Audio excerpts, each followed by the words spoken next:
Hello friends, welcome to YouTube channel. I'm Professor Priyan Patel from Sony Startup and Innovation University. This is the second video for a single phase control rectifier. Uh, we are going to discuss today about full wave control center tap rectifier and full wave bridge type rectifier. So this is a center tap rectifier. You can see that a particular voltage will be going to divided into two parts. This will be the total voltage, and on secondary side you have to provide a center tapping. So it will be a Vs by 2 and a Vs by 2. So this is the only disadvantage, is you can get the half of the output voltage from the input side. So losses will be there and efficiency is only 50%, below the 50%. So apart from that, you can see that for the first positive half cycle, your this particular SCR1 will be going to in forward bias. So current will flow in this particular direction. For a negative half cycle, your SCR2 will be in forward bias, and for a negative half cycle your current will be like in this way, and hence it will be rectified. So for SCR S1 and for SCR S2, such kind of F1 can be achieved. So the remaining principle will remain same as a half bridge rectifier. So next is for inductive load. Obviously if you are using a high L, then the discontinuity in output current can be observed.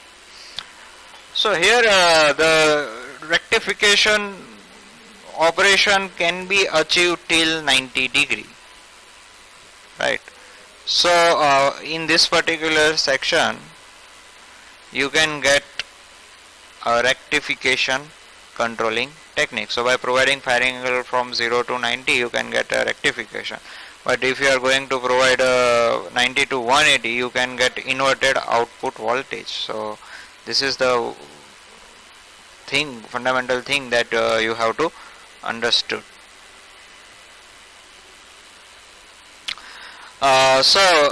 Obviously we have to also connect a freewheeling diode concept, which will be discussed previously video, to mitigate that particular discharging of the residual current which is stored by the inductor. Now we are going to discuss about full wave control bridge rectifier.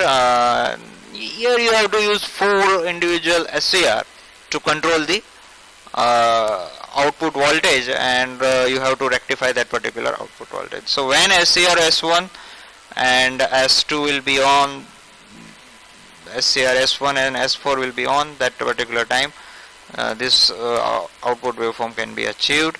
And for SCR 3 and SCR4,